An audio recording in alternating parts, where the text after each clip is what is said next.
dictating the wrap-up on the Butcher Benton package. I'm Lieutenant Dick Chasen. This hadn't been a routine case, and to find the answer, I've had to put a lot of little pieces together. It began on the day most cases can be called closed. It was the day before the butcher was to be executed. He was visited by his attorney, Paul Lowe, in the death house. It was at this first meeting the Butcher Benton case took its first switch. Well, that's it, Butcher. The evidence against you is so strong, the government turned down your appeal. You're a rotten liar, Lowe. You started railroading me from the beginning of the trial. And now you're still trying to throw me curves. Look, I don't blame you for being edgy, but get this straight. I didn't double-cross you. I never worked harder for a client. You mean you never worked harder for a client to get him sentenced? You were a fool, Butcher. If you hadn't tried to double-cross Squeamy Ellis and Joe Marcelli, they wouldn't have turned state's evidence against you. But you had to get greedy. You wanted to keep the whole $600,000 for yourself. Well, the boys got sore, and I don't blame them. It was all your idea. You planned the whole job. You hired us. When you found out I'd staged the money, you decided it was time for me to die. You got those two crumbs to turn state's evidence on me. You stinking rotten mouthpiece. We both know that isn't true, Butcher. Now, look, what's the sense in not giving me the money? It's not going to do you any good. Well, I'll have the satisfaction of knowing that none of you three crumbs are going to spend it. What about Eva? Don't you owe her something? You tell me where the money is, I'll see that she gets your share. I've got a different idea. I'm going to kill you and Squeamy and Joe. Then I'll take care of Eva myself. You thick-headed ape, you're going to die tomorrow. Remember what I said. I'm going to get you, all three of you. Even for you, Butcher, that'd be quite a trick. So long, dead man. Remember what I said. I'm going to kill you, all three of you.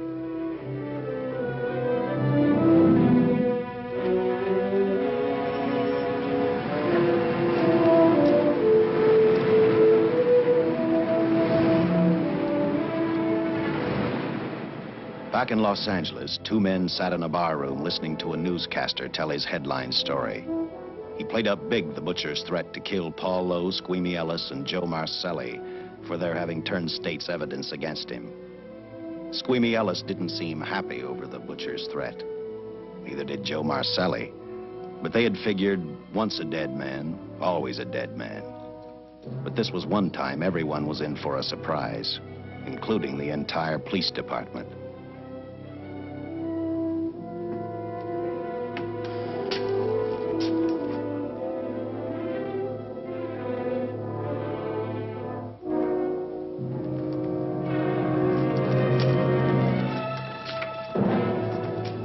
Seen the headlines, Captain? Teletype just came in from San Francisco. Butcher's execution is set for 5 o'clock this afternoon. And like the newspapers say, he still refuses to talk about that stolen money. Well, I still have hopes of coming up with something. That's what I dropped by for, Dick. With Butcher's execution, the department's marking it case closed. That means you'll be reassigned.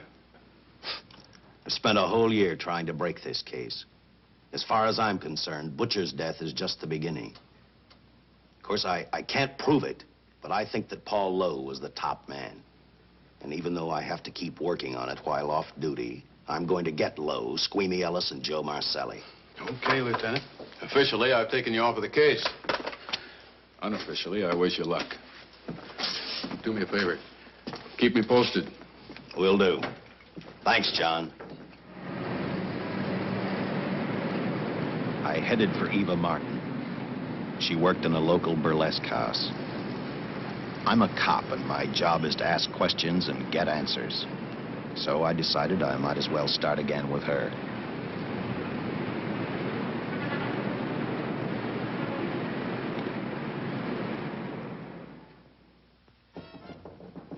Come in. Oh. What do you want? I'd like to talk to you. Talk? You're a cop, aren't you? That's a good question. I can't even find a 3-ton armored car, let alone the $600,000, and I've been on the case a year. I've told you, and I've told you, and I've told you. I don't know anything about the money. I never did. Benton's gonna be dead in a little while. I thought it might make a difference. I never knew anything about the money. Call me dumb. I didn't even know Charles was in the rackets until the trial. Now, take it easy, kid. You're on, Eva.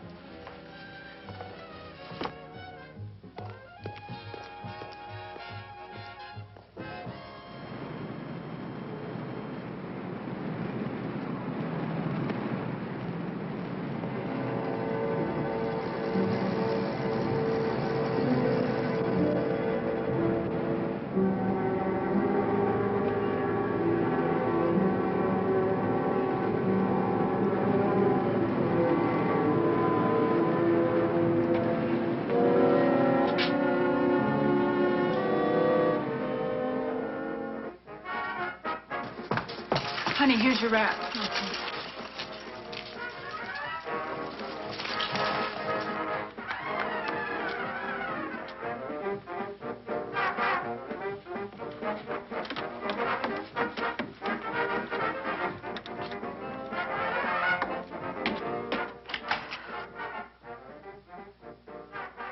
A few moments ago, Butcher Benton, without revealing the whereabouts of the $600,000 stolen in the armored car holdup, paid for his crimes against society in the gas chamber at San Quentin. Now for a look at the international scene. Today... Come on, baby. Don't waste tears on Benton. I feel so badly about Charles. If I'd known, maybe I could have done something. How about a drink? We could both use one. No, I just can't drink while she's working, Paul. Boy, see.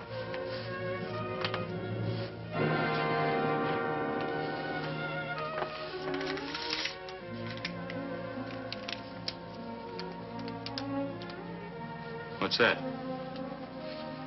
Well, now what's the matter? It's a message from Charles.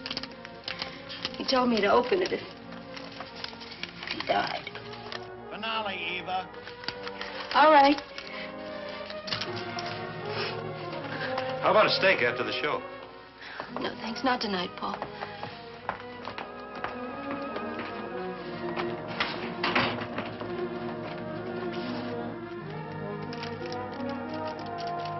I didn't find out until much later, but Paul Lowe, in opening the letter the butcher had given Eva, found a map outlining a section of the city sewer system. And clearly identified was the spot where the butcher had hidden the stolen payroll. He replaced it with a $50 bill. I guess he figured $50 to gain $600,000 was not a bad day's work.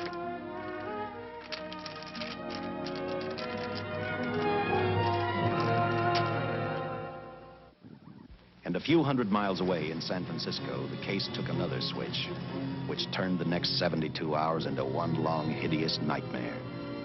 Dr. Bradshaw, a distinguished biochemist, was making preparations for a final experiment which he hoped would lead the way to a cure for cancer. He'd been successful with laboratory animals. The last step called for a human body. And Dr. Bradshaw's assistant quickly made a deal with a local mortuary and returned to the laboratory with the dead body of Butcher Benton.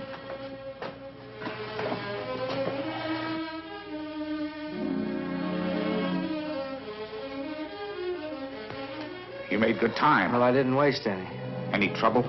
No, I just handed the money over and moved the body into your station wagon. That was that. Good. Get a syringe.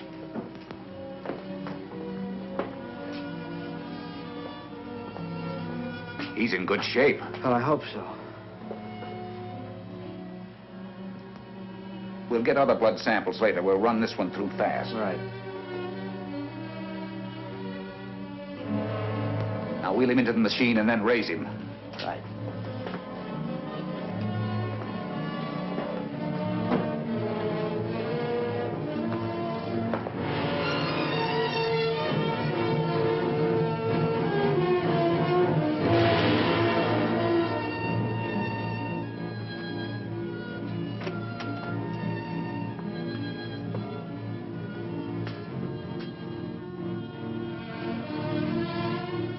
Ready?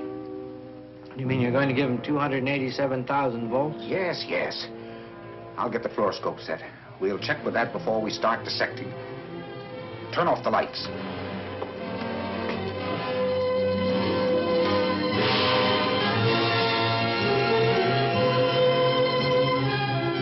There you are, old boy. If you respond properly and my theory is sound, you'll be more famous dead than alive. Throw the switch.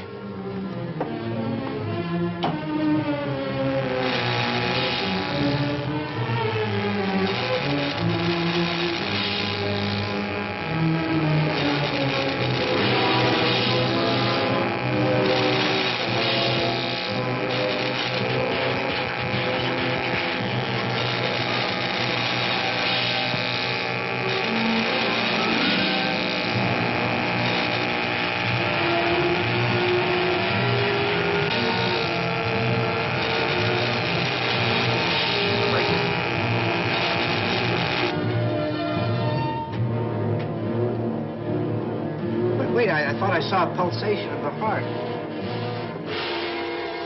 You're right. Dr. Bradshaw is beginning to breathe. You've brought this man back to life. No. The heart muscle has simply responded to a terrific electrical shock, that's all. Yes, but it does prove that the cells still function. Dr. Bradshaw, he is alive. A shock reaction, it can't last. His cells are multiplying now, if your theory is right. We could keep that reaction going longer. But it's worth a try. Get the body out.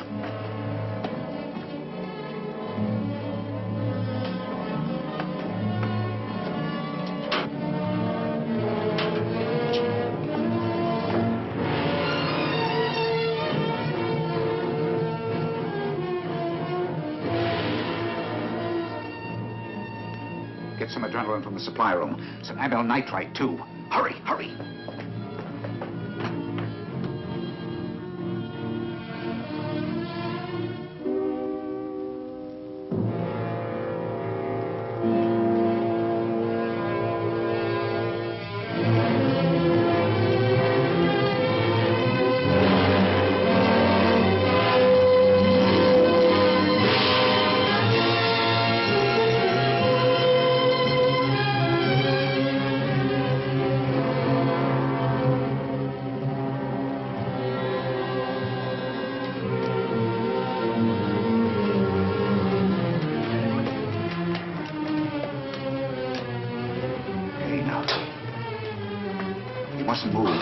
Your heart can't stand the strain. Now, you must lie still. Please, please. Easy now. Easy. Easy. You must lie. Easy, please.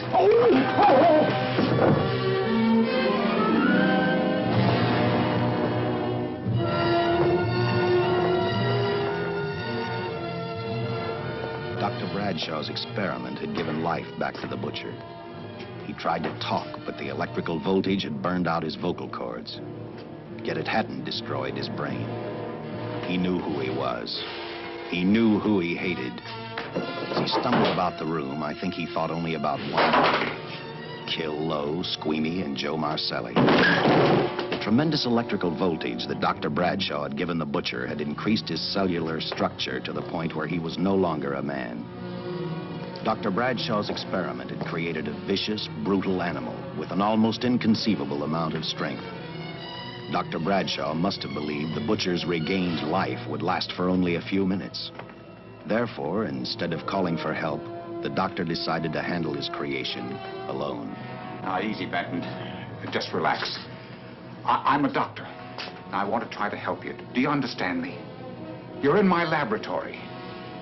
The execution was carried out and you were declared dead. I tried an experiment on you and brought you back to life, although I didn't intend that.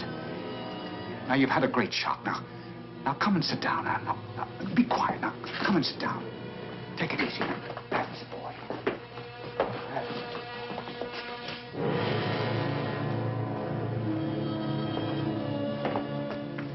Careful. His reactions are violent. How do you explain this? Each cell must have multiplied 100 times, perhaps thousands. His strength is unbelievable. No, it's too late for the amyl nitrite. I want to get some blood samples, make some tests on him, find out what's happened. Get me a syringe.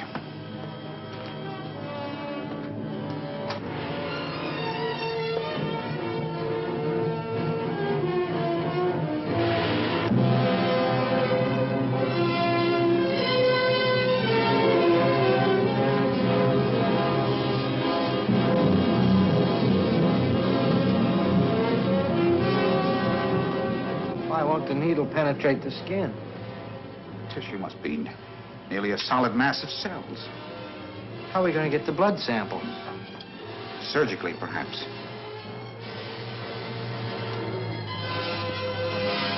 Now, take it easy. You can't leave here now. I'm responsible for your being alive.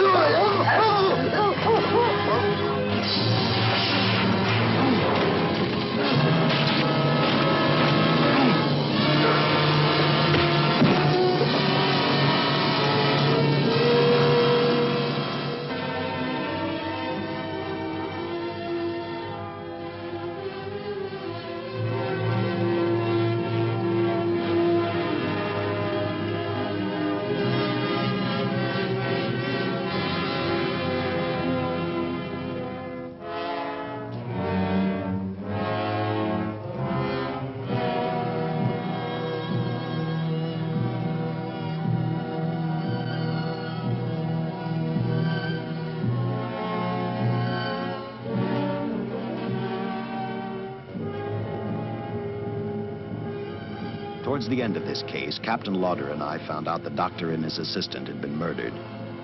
But I'm getting ahead of my story. The butcher didn't know how he had been brought back from the dead, and he didn't care. All he knew, he was alive. Then this monster-made man started thinking about Los Angeles.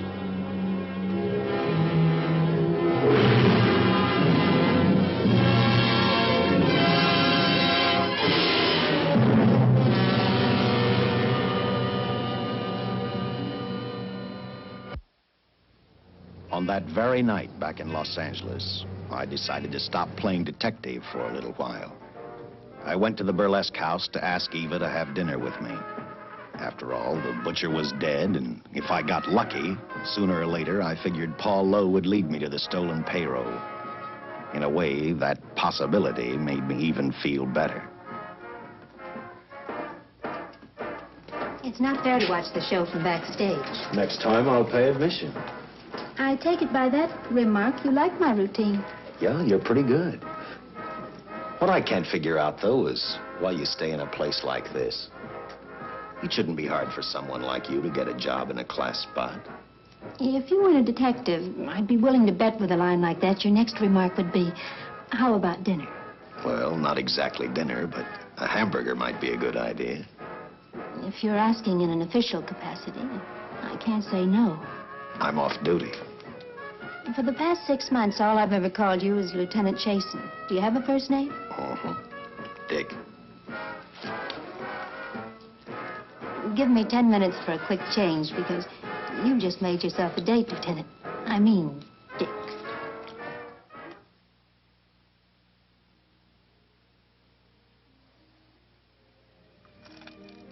You know something, Dick? I haven't had hamburger in the front seat of an automobile with a guy in a lot of years. Well, from now on, we'll do it more often. It's funny. I always figured a policeman wasn't really a human being. I mean, unless he was arresting someone or trying to solve a case, he was unhappy. Shows you how wrong you are. In fact, everyone on the force gets fed up occasionally with the job they do. Maybe we're more human than anyone else. We see so much trouble, we get to hate the word. But as long as the world's filled with people, there'll have to be men who enforce the laws. What made you join the department? Now who's making with the questions? No, honest, I'd like to know. Well, it's really a very short story. When I got out of the Air Corps, I knocked around for a while. Well, I went to work for an oil company. One day, I went back to college on the GI Bill. Just before graduation, I noticed all about the police department exams.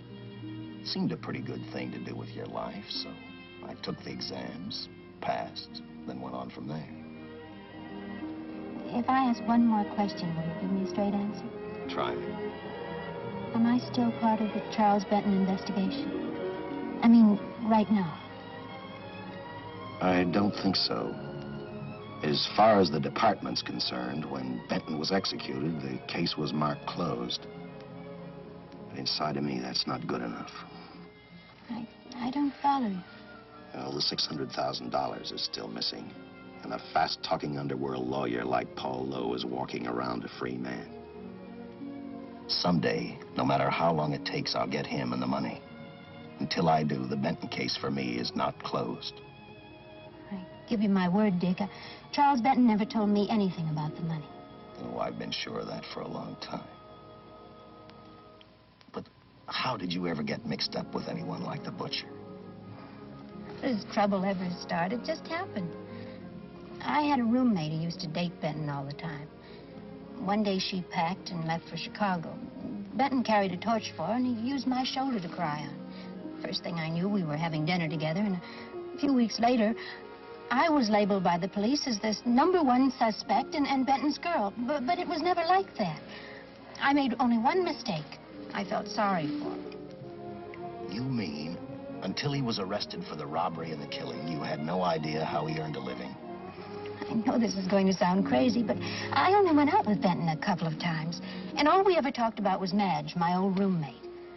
The last time I saw him, he tried to get too friendly, and that's when I told him he had the wrong girl. But like I said, I'd already made my mistake. What about the burlesque house? How do you two fit together? You sound like a lot of other people.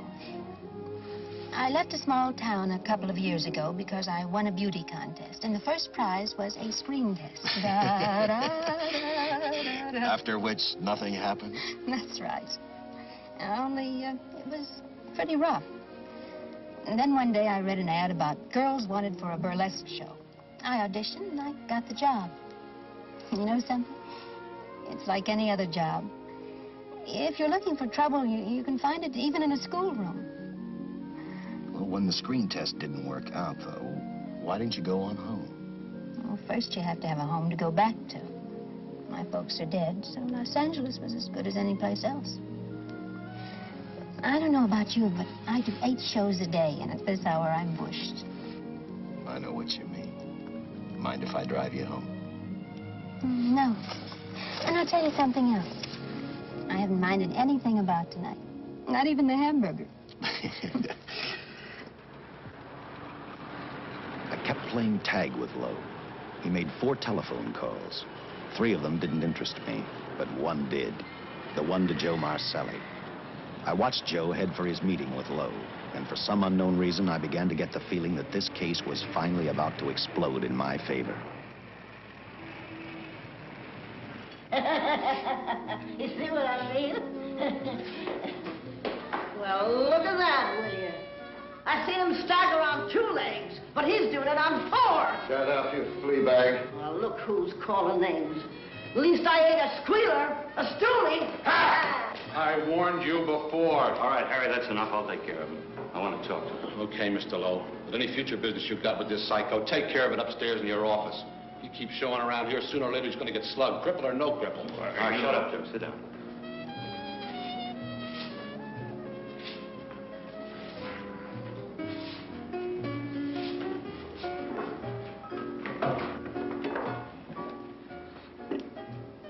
I need a shot, bad. You'll get one after I've talked to you. You sober enough to understand? Yeah, I run out of dough. No wonder. Look at you. You used to be the best torch man in town. Now I don't think you could crack a safe if you knew the combination. No jobs. Nobody wants me since I turned states on Benton. That's your doing. You taught me. All right, quit crying. I got a job for you. If you can stay off that stuff long enough. You know I can if I've got a job. How much? What is it? There's $2 grand in it for you. Where? Right near where he pulled the job. Interested?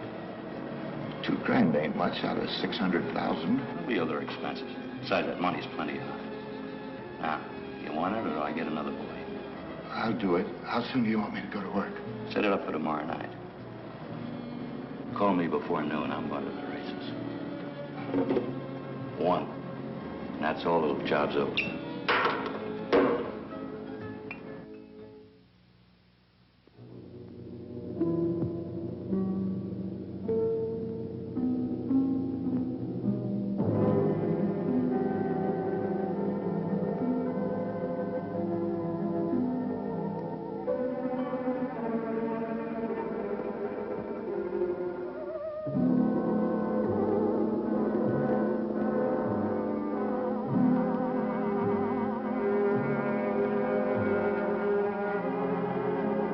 The butcher was walking slowly toward Los Angeles. He'd traveled through wooded hills to prevent being seen by anyone. Finally, he came to a quiet road. He stopped to get his bearings. And then he saw her. He saw something else. An automobile. For the butcher, that rang a bell.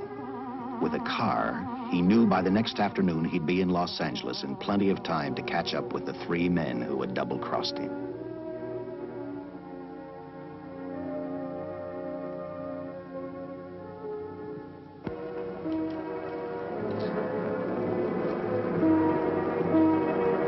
Well, see, you're a real gentleman to be helping strangers in distress. I hope you don't mind me using the babe here as bait. Quite a dish, isn't she? But that's what she gets paid for. Bait, that is. Yes, sir. She's a real shaker artist of my outfit. Carnival man myself. Just call me Connie. Yeah. Well, friend, we're in a little bit of difficulty here. Got a flat tire, brand new car, no tools in the back. Why, some of these dealers make my carnival grifters look like babes in the woods.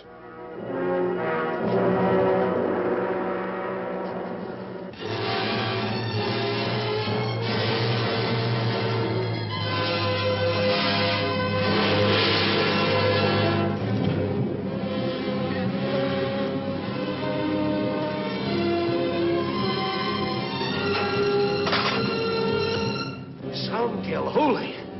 Say, who you with, friend? Let it down. Let it down. No matter who you with, friend, believe me, I can do better for both of us. I'll make a fortune for the both of us. Oh!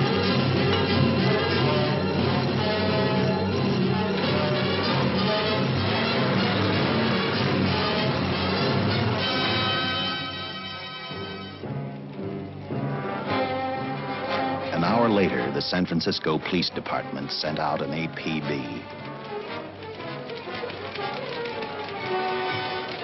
Squads were sent to various parts of the countryside.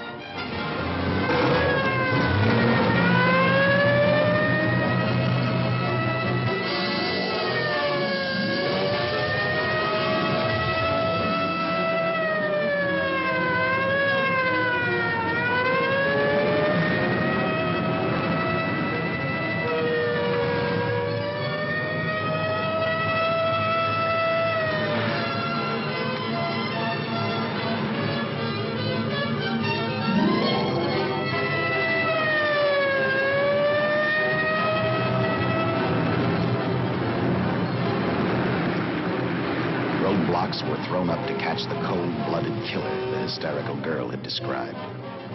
Each squad kept reporting back to Central Headquarters, and each of their stories was the same. So far, none of them had spotted the car the killer was driving. Orders were given to shoot to kill, because from the girls' further accounts, they realized they were dealing with a maniac.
I trust that this information will answer all of your questions. If I can be of any further service, let me know. Sincerely, J.I. Louder, Captain Police, L.A. Here's another all points from CHP, Captain.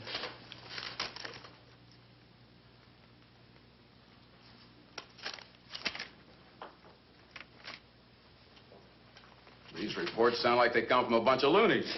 You sure do. There it is. Sergeant. Yeah. I want Lieutenant Chasen to look these over as soon as he comes in. All right, Captain. The next morning, I read the stories of the brutal murder of the 2 police officers. I also read the witness's statement about the bullets having no effect upon the killer. I felt sorry for the witness, and I thought about how easily a person's mind can become confused when suddenly they receive a brutal shock. I didn't believe a man existed who could not be stopped by a slug from a .45. Good morning, Captain. You and the rest of the force are going on 24-hour duty. Seen the headlines? You mean this guy that's running amok up north? Yeah, the latest report, he's killed 2 police officers. Made a getaway in a green coupe heading south. I've got a hunch this killer's going to be our baby. He could be in town right now. Yeah. You better get started, Lieutenant. Okay. Any new leads on that hold-up money? I think the girl can probably be counted out. If any of the others are wise, they're keeping mighty quiet. Well, let it ride for now. The whole force is going to be on the spot until we catch this killer. The newspapers will have a field day.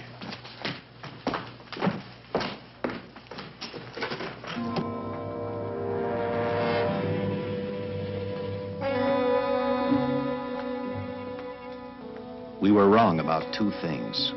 The killer was already in our city, and we didn't know he was Butcher Benton. He headed straight for Eva Martin. He went to her dressing room to get back the map he had left in the envelope with her. He wanted first to check his money, then catch up with Lowe and the others.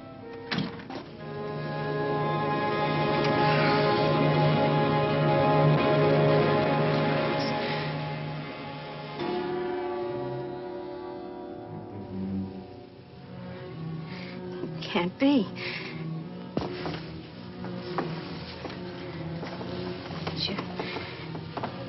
You do look like him. Only different somehow.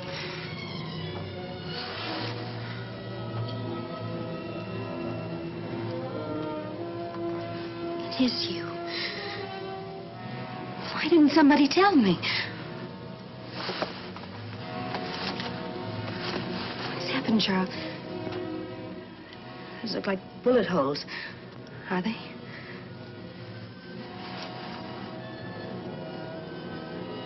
There isn't even a mark.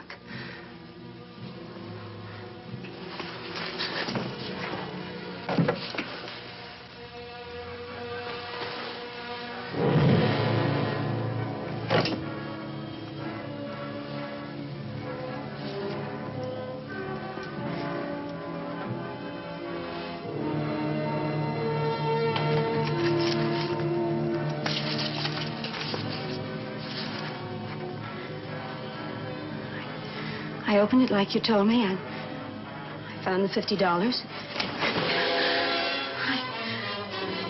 I didn't know why he left it. Oh, Paul didn't know why he was here.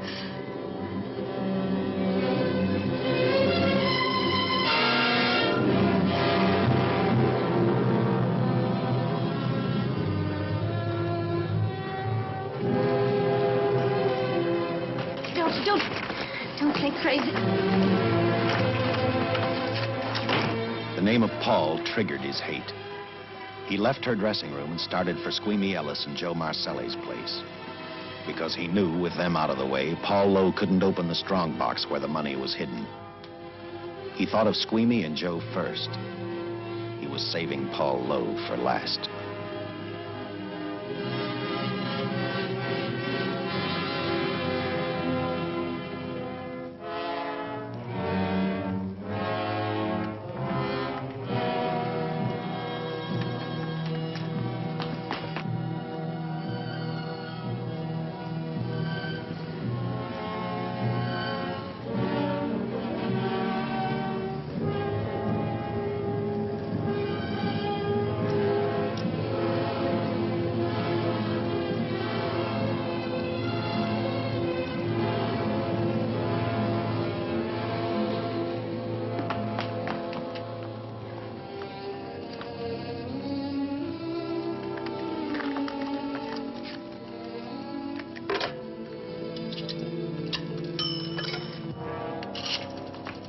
Hey, Eva, can I borrow your eyebrow pencil?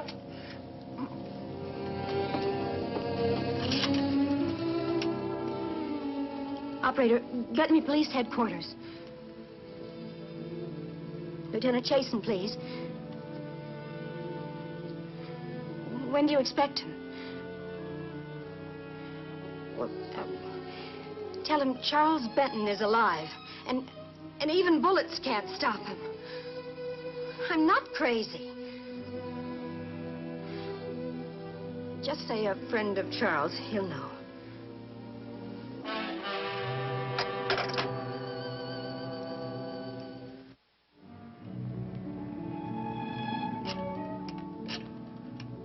After leaving a message for me, Eva telephoned Squeamy Ellis. She tried to tell him the butcher was alive and on his way over to kill him. Squeamy didn't believe her, and in a way you couldn't blame him. Who in their right mind would believe a man had returned from the dead? What Squeamy actually believed was that the butcher, before his execution, had hired a killer to carry out his threat.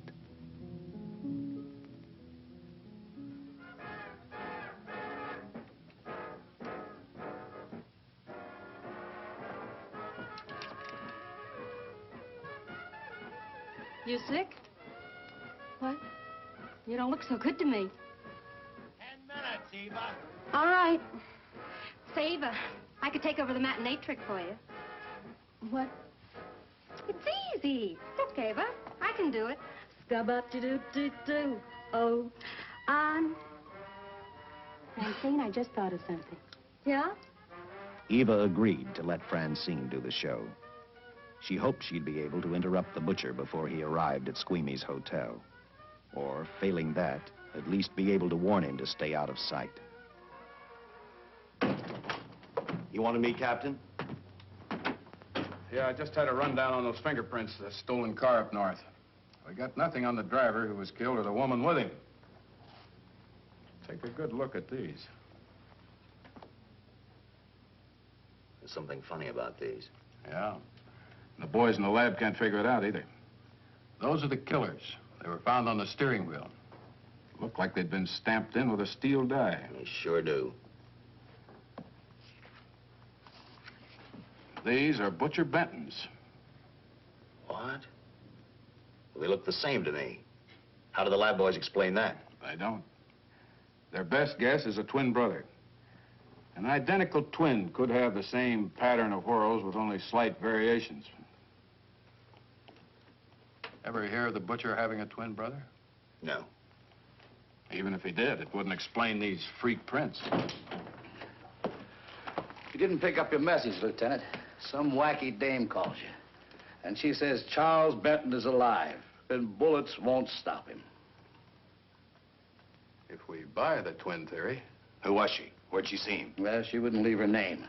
Sounded kind of hysterical to me. Said she was a friend of the butcher's. Eva Martin. Get over at the Follies and see what that girl knows. Yeah. Some guys have all the luck. I never drew an assignment to the Follies.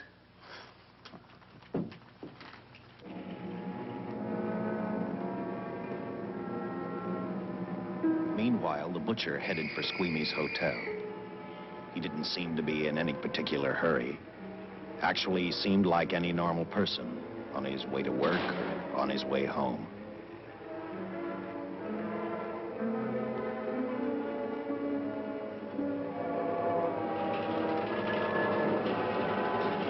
He rode up Angel's Flight, arrived at the top, scanned the hotel building, and then noticed the only exit from Squeamy's apartment, a fire escape.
Butcher was figuring his next step. And as he looked at the dead cop, he thought about Paul Lowe, the next man on his list. Seen Joe Marcelli? Not since last night when I told him I didn't want him around here no more. Give me a shot.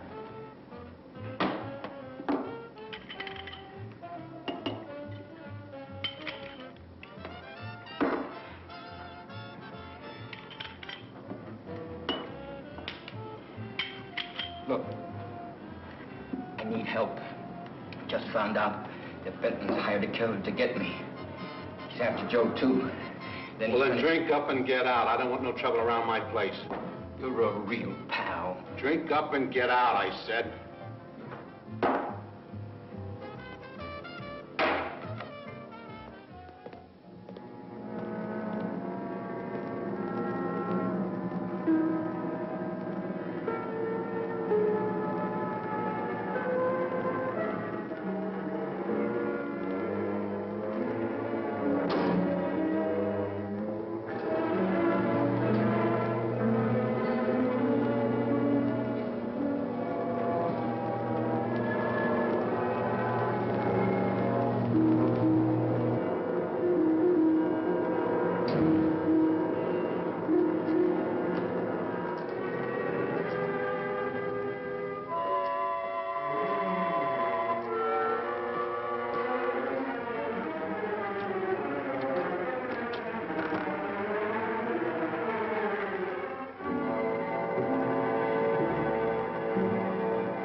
Operator, get me the police. Police! Yes!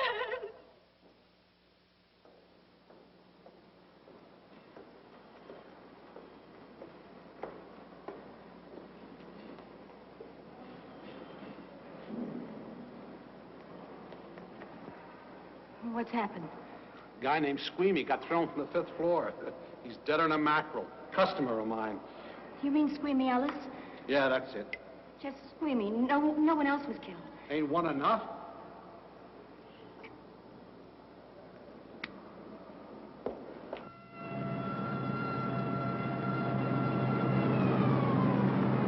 I tell you, the bullets never even phased him. He must have been wearing a bulletproof vest. God help us when the papers get a hold of this. Keep an officer on duty here till you hear from me. We'll get a stakeout on Joe Marcelli. I'd like to talk to Joe. Lauder, I'm going to call San Quentin.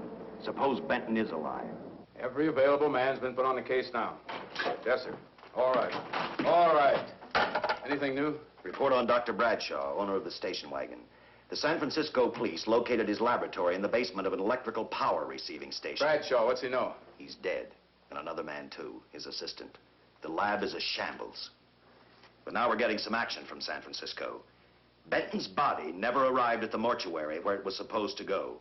An attendant there finally broke down, admitted he picked up some quick cash by handing the body over to a man he was unable to identify. The man was driving his station wagon. Blasted man, the chief's on my neck, and the commissioners are on his, and the mayor's on theirs. Now, am I supposed to tell them that our killer is a dead man? They found a notebook in Bradshaw's lab. It ties his experiments in with a Professor Dwiggins at Caltech. I hope to hear from Dwiggins soon. Captain, report from the valley on a hysterical woman. Reports the presence of the killer. There's the location. Let's go.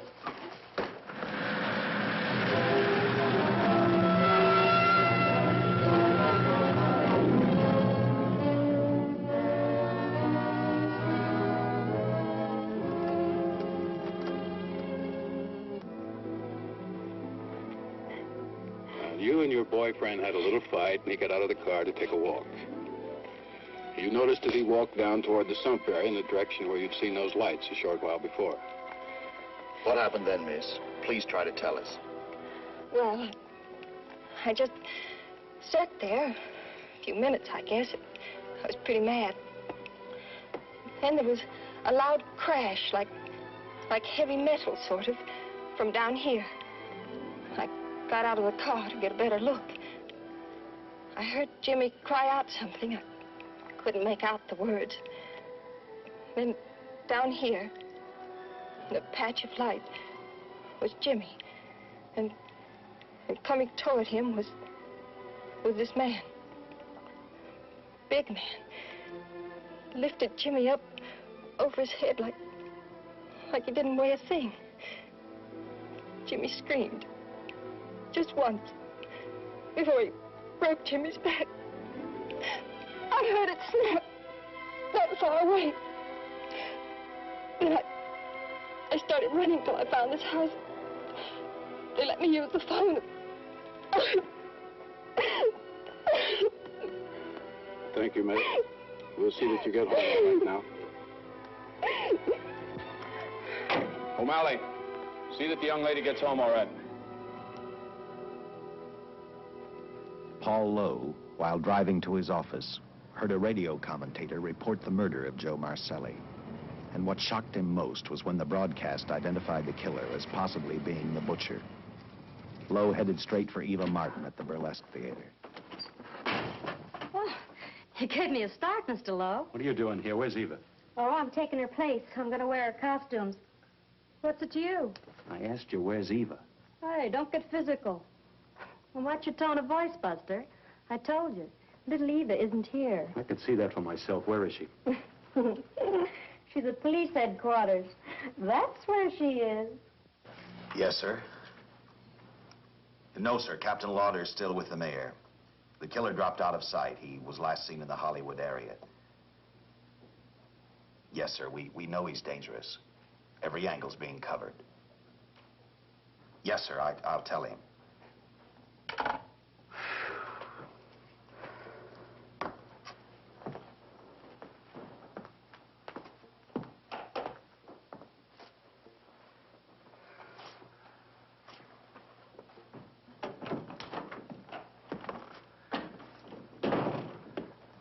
Here, see how these fit. Low heels. I'm sorry. It's the best our wardrobe department can afford. Any idea how soon the captain will be back? Now, look, I'm going to see the captain. I'll have to wait here all night. Paul. Paul, Charles killed Squeamy and Joe. Joe, too? Benton? He's alive. I saw him, but nobody will believe me. I'm checking it. My guess is whoever killed them is on the trail of the money, Lowe. Now, maybe you better start talking if you know anything about it. I don't know anything. Did the butcher have a brother? No brother. It was Charles. I saw the tattoo on his arm. Look, I demand police protection. Where's the money, Lowe? You heard me. I demand protection. I know my rights. We put stakeouts on your office and home. Well, that's not enough. It's enough as far as we're concerned.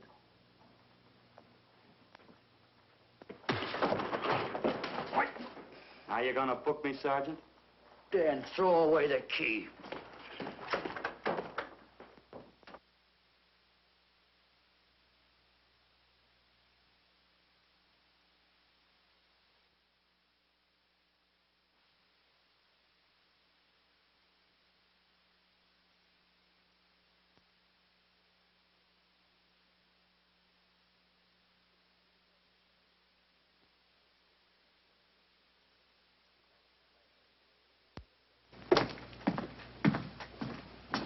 Thank you. Come up with anything yet, Dick? Oh, we've checked every hotel, motel, and rooming house in town. We've run a cross-check on every hangout Butcher ever used. Net results, blank. This is incredible. We not only discover a dead man turned killer, but it's beginning to look like he plays ghost, too. He's somewhere in this city, and if we have to take it apart brick by brick, we've got to get him. I may be way off, but I think Paul Lowe could tell us a lot. Maybe. But it's a cinch he's not going to. Well, suppose he had no alternative. You better grab some coffee. Your mind's beginning to play tricks on you. No, now, wait a minute. When Lowe came to us for police protection, it was because he was scared stiff the Butcher would add him to the list of Squeamy Ellis and Joe Marcelli. Go on. It figures, too. When he slugged the sergeant, he knew we'd book him right away. Oh, this Lowe's a pretty cute character. But we can play the same game. You mean we'll threaten to release him? Well, not exactly. You tell him you realize that he was excited, that throwing the punch was accidental. Tell him we're not going to make a charge, that he's completely released. Lieutenant, you know we can't do that. Lowell made his first mistake when he hit the sergeant, and that'll get him a year. As far as the department's concerned, at least it's a small victory. If my hunch is right, Lowe won't want to be on the streets with the Butcher looking for him. And he may talk, and talk a lot. Enough maybe for us to get rid of him permanently. Even lead us to the Butcher. If he's frightened enough, that might work. But if it doesn't... No, Dick, I'm not going to release him. I want him out of my way so bad I can taste it, but not bad enough to be responsible for getting him killed. The good thing about that, Captain, is the fact we know it, but Lowe doesn't. Let's give it a try. All right, Lowe. Come on out. I think you'll find everything in there. You're free to go, Mr. Lowell. Wait a minute. Who do you think you're kidding? You arrested me for assaulting an officer. Court, I'll plead guilty. With luck, I might get off with 6 months. For a lawyer, you're forgetting a very important point. If no charge is made, there's no trial. It was a tough day for everyone. We figured your nerves were on edge, and when you threw the punch, you didn't know what you were doing. I've squared everything with the sergeant. It's all over, all forgotten. Yeah? Why'd you bring a stenographer? Simply because I wanted a record of our conversation at the time of your release. Okay, Lowe, let's go. Oh, wait a minute. Once out on those streets and I'm a dead man. You let me go, you'll be responsible for murder. Oh, come off it, Lowe. You're imagining things. You know the Butcher threatened to kill me. You set me free, he'll do it. Well, that's just a risk we'll have to take. But the way I look at it, Mr. Lowell, you'll be okay. Look, Captain, I'll make a deal with you. You keep me here, and I'll tell you how to recover the money. Maybe even catch the Butcher. No deals, Lowell. You'd probably tell us anything just to stall for time. Come on, let's get out of here. Now, wait a minute. All right. I'll tell you the truth. Start taking this down. I, Paul Lowe, hired Butcher Benton, Squeamy Ellis, and Joe Marcelli to pull off the armored car holdup. And then Lowe continued with his confession. He told us about finding the map. He showed us the exact location of where the Butcher had hidden the stolen payroll.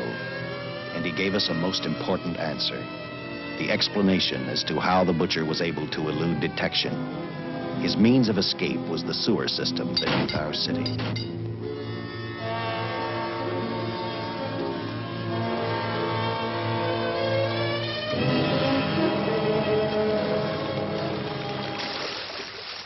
The The department went to work fast.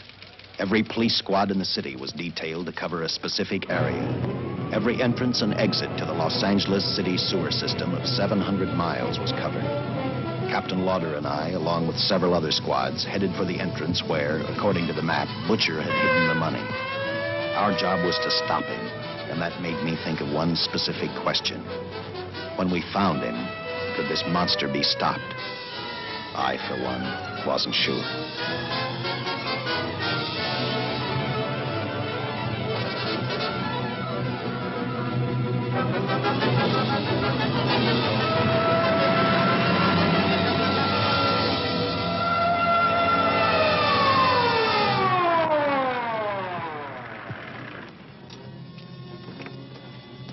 Everything all set, Lieutenant?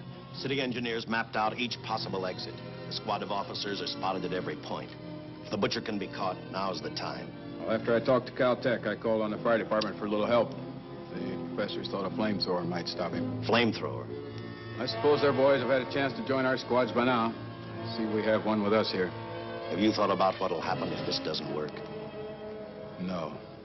I've been praying too hard that it will work.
This is where we split up.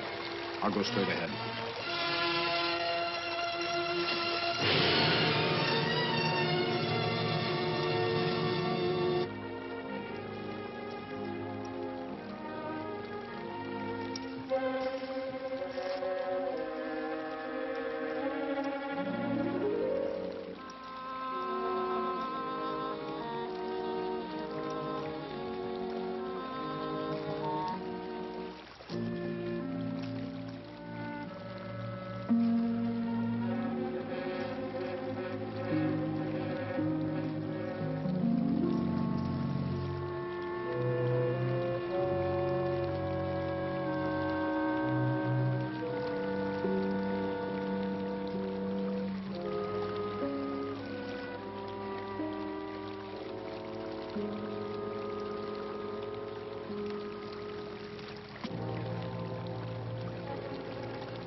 If this map's right, we're off our course.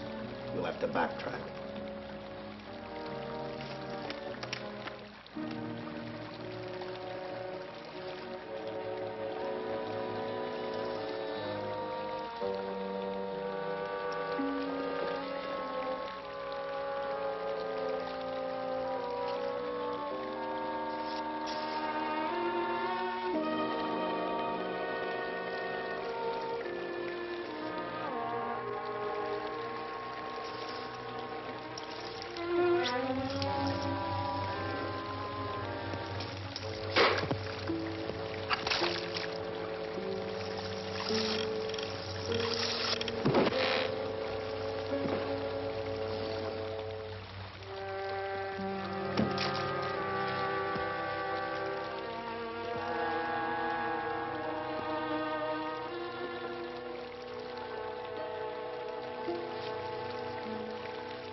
And the tremendous shock of electricity that brought the butcher back to life destroyed him. The $600,000 stolen in the armored truck robbery has been recovered. Case closed. Well, here are the scientist's comments for your records. I had to fill in a few spots with my own guesses, but I guess that's about the size of it. Did you get any sleep? Oh, some. Not much. How's the girl today? Well, I called the hospital about an hour ago. She'd gone. Gone? Where? Well, she told him she was a working girl and that she'd been away from the job too long already. Quite a girl. Yeah. Say, how about that time off I've got coming? 48 hours, beginning right now. Get some rest, Dick.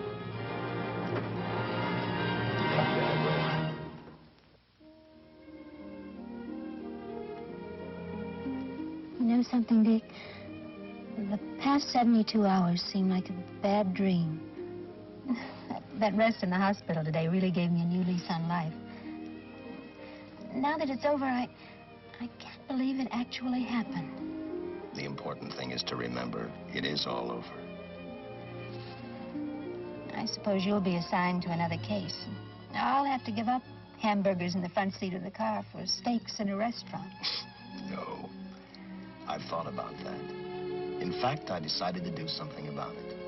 I started by talking the captain into a short holiday. And just about an hour ago, I got you fired. What? What did you do that for? I figured that being my wife would take up all of your time. Even if I wanted to say no, I couldn't. You're not supposed to say no to a detective. I figured that, too.